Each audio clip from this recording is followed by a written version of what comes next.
Babeti biso gaz tout ça au fond de l'émotion de pas. Babeti gaz sur place wana. Basimbongo, basimbongo téléphone ngai, basaka pemenya. Basimbongo, basimbongo téléphone ngai no tout boto nga téléphone na mutana. Ala sa elo. Aza droit ya kosala makambo ya kosala. Peuple congolais et ça pour battre congolais. Tout ça pour Congo na biso. Tout déclarer Congo na biso. Tout déclarer droit ya mboka na biso. Mais ce n'est pas normal. Les messieurs est là avec les élections 22-77. Jusqu'à l'heure, nous n'avons pas fait voir à mon côté. Ce n'est pas normal. Je viens de la messe, je rentre à la maison. Je vois tout un coup un policier qui vient m'arrêter. Il commence à me faire les fouilles. Il prend les 20 000 francs que j'avais. Et il commence à prendre les porte-monnaies pour vérifier encore si j'ai de l'argent. Après, il me donne une chiffre. Ce n'est pas ça vraiment dans ce pays. Donc on a décrété une ville morte, on ne veut pas que les gens marchent. Donc le gouvernement, donc, si c'est la marche, donc le peuple ne doit pas circuler en route. C'est seulement eux-mêmes là qui sont en route qui commencent à tracasser le peuple. En tout cas, ce comportement ici, c'est pour la énième fois que nous disons qu'ils doivent cesser ça. Et le gouvernement est en train de voir ce qui se passe. Il répondra pour tous ces actes et tous ces gestes. Commencer à tracasser le peuple pour commencer à lancer des balles. Tout à coup, tambola pona mboka na biso. Pona mboka na biso ebonga. Mais na do tambola na nzela, kaka on a commis na 10e rue, ba policier ba fille ngai na ba poche ngate maman, ba botolinga mbongo, ba botolinga téléphone, ba betina grenade na gaz place wana eta na pa olible ba la misu. Donc na moneta na nzela ko bimela te. Mba ono stu bazui téléphone bazui. Mais les gens ont ya marche ya mboka. Ouais, pensa et comme ya makasi boy. Mbote ndeko. Mbote papa les. Bolimbi sangai wana eza la police ba ko distraire biso. O to filmer te pona nini? To ko filmer. Bozo ba caméra pona nini? Ndeko yo uti wapi? Ngana uti changu na masina kuna. O yaki pona nini? Bon, toye awa to aki pona marche mais to moni batie ba soda na nzela banda kuna toye basopi basoda na ndemo mukete. Donc na habité soki mincho na chankuna donc izandeni basopi basoda pour intimider ba peuple mais je ne sais pas son mboko vraiment to kende wap je ne sais pas je suis vraiment désolé pour na mboko vraiment. Oui, c'est que basoda ngo bazo comprendre te que o ba ko sala eza pona bolamu na bango pete. Je ne sais pas si on va comprendre vraiment souffrance ça na mboka, je ne sais pas so bazo bango vraiment ngana za étudiant na unikini mais souffrance soit bazo souffrir na ba omkuna soko komoni yango bapoka na donc na pas makasi mbo doit souffrir na ninga makasi mais ba policier na biso bazo comprendre réalité peuple azo mona na mboko na biso bazo comprendre vraiment je suis vraiment désolé pour na mboko vraiment. Félicitations de konengo utichango eti awalimete. Ah merci vraiment la CPL. Merci ndeko yope ko solo mbote ndeko. Mbote papa. Oui yo uti wapi? Bonga uti mpanza commune Kin. Aboni kuna.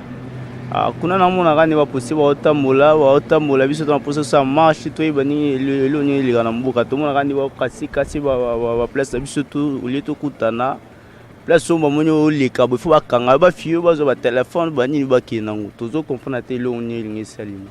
Donc bazana mpiaka alors nde yango bazo welela. To na mpiaka tozo linga ilo mo changer na mboka. Bango bulete ka bango batu wa lela. Biso to lela ndi moyenga na otambola bo pasi za na mboka biso to nyokoma. Ba bulete ne ba tina bango ba kase biso ndo biso to sala ka pona bolamu na biso nyonso. Ozo comprendre papa. Toza posa ka lo makambo changer za teke ba poser biso ka oya bango bazolinga ba sala nde bango sala. Eza teke ba sala biso pe o biso tozolo ba biso peuple ba sa oya biso to loba. Mais basi basali ya bino peuple ba nommé Bruno Chibala. Biso te waneza biso te en vrai dire biso to ba peuple congolais. O biso to lingiza Félix Tshisekedi. O wana basali ba tuna bango ne basolola ki mais waneza pona biso te. Merci beaucoup. Merci papa. Voilà bande konanga tokoko ba kosala musala sur la ville. Mutu na mutu asala musala na ye. Botika pe mwana mkolo lupango aloba. Parce que ceux qui otali même les lots na zando marché quotidien image à l'appui mikolo maloba muke boko bunda na bilili obimisi lokuta to bimisi bino na poasa yakandeko mbote ndeko mbote papa we yo uti wapi na uti musala tala kuna we uti musala eloko nini yelio nauti msala na sala na mbinza na sala na boulangerie oma na ye okita transport soki biso kana nzela soki biso na nzela na ye okita ka makolo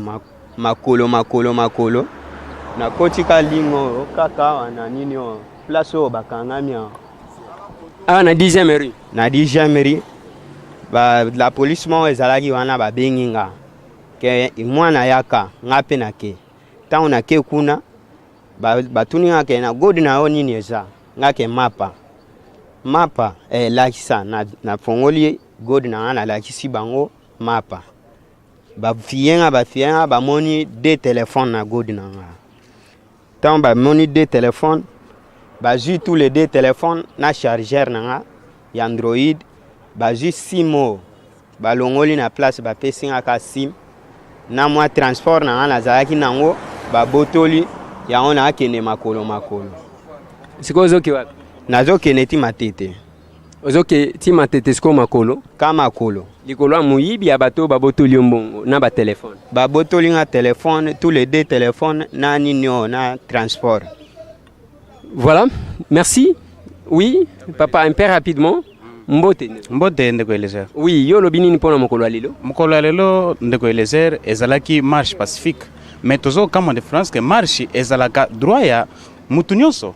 Biso tolobaki tozala marche na biso eza pacifique. Ezate ke tozo boma mutu parce que tozo tozana minduku te. Mais à notre grande surprise ndenga so biso boyendo ndeko Eliezer, miss nanga ezomona bien te. Pona bagaz. Awa na 10e mairie. Totelemi na ba combattant, tozo réclamer droit na biso. C'est obligatoire.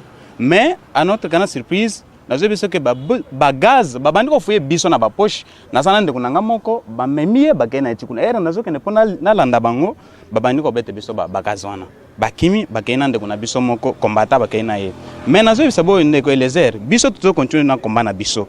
Ti jusqu'au bout, toko lembate parce que tuzo réclamer o eza droit na biso. Mandat ya ndeko Kabila essaie cela nango depuis les 19. Accord nde epesa ki moi pouvoir, mais lokola boycotté de nani accord, mon cher tozo kende ti jusqu'au bout. Tokolembate bagazte ata babombi biso bakoma biso likambo esate ndeko Eliezer. Merci beaucoup bandeko. Zela tozwa papa.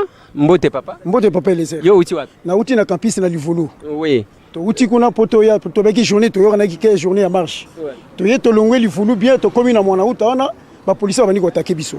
To koti nzela salongo to bimi to komi na rond-point ba koma la gaz. Merci beaucoup papa. Merci, il y a quand même les Congolais qui sont déterminés. Pour ça, papa, parce qu'il faut nakata pour que la mingite balingi comme on a battuté ba kobete la biso lacrymogène à Mbote. Ndeko Eliezer. Oui, yo lo biboni. Na yembangu ndenge na mona landi voiture na uti na yipen kuna poto vérifier loko esalinga pasi pona komawa.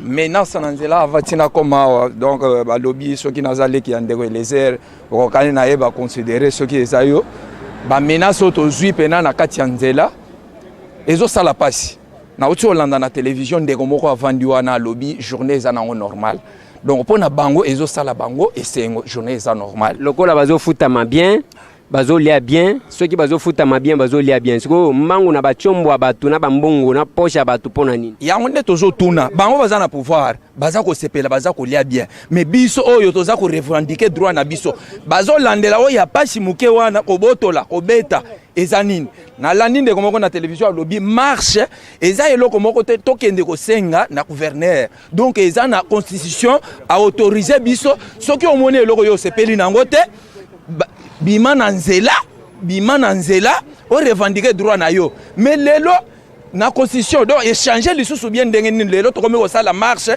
ba komi ko interdire biso to sala marche siko droit na biso e ko yebana ndenge nini papa tellement que accord nde eche bango na ebonga oyo bafanda ndengo ba boyi accord wana na biso pe tondimi tobimi pe libanda accord tozokende ndenge bango bazokende baoyo bakokufa baoyo bakotikala Tshisekedi akufi biso pe tokokufa lisusu donc toza sûr que bakozala te. Merci bandeko nangai na kosukisa papa yo linyo bakisa moi quelque chose et rapidement parce que nazo kende tala ville eza monene. Bon naza na eloko mpenza kobakisa te banini alors que nasepeli kaka ndenge opposé bakestion mpe ndenge oyi awa en tout cas tosepeli mingi félicitations.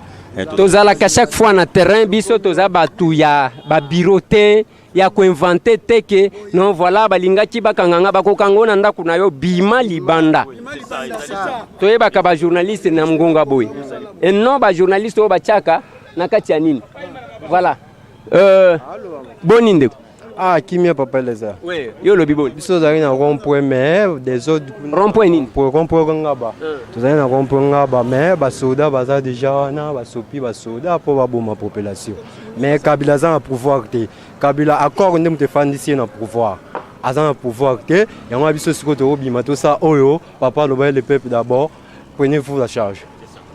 Merci to ceux qui sinanu awa to avancer to continuer kosa la constat parce que za musala bande ko nangai to kotali sabino wana bande ko bauti rompo ngaba ba msusu bauti kindele ba msusu bauti livulu bauti makala bandale bauti changu bolandi bango metoko koba.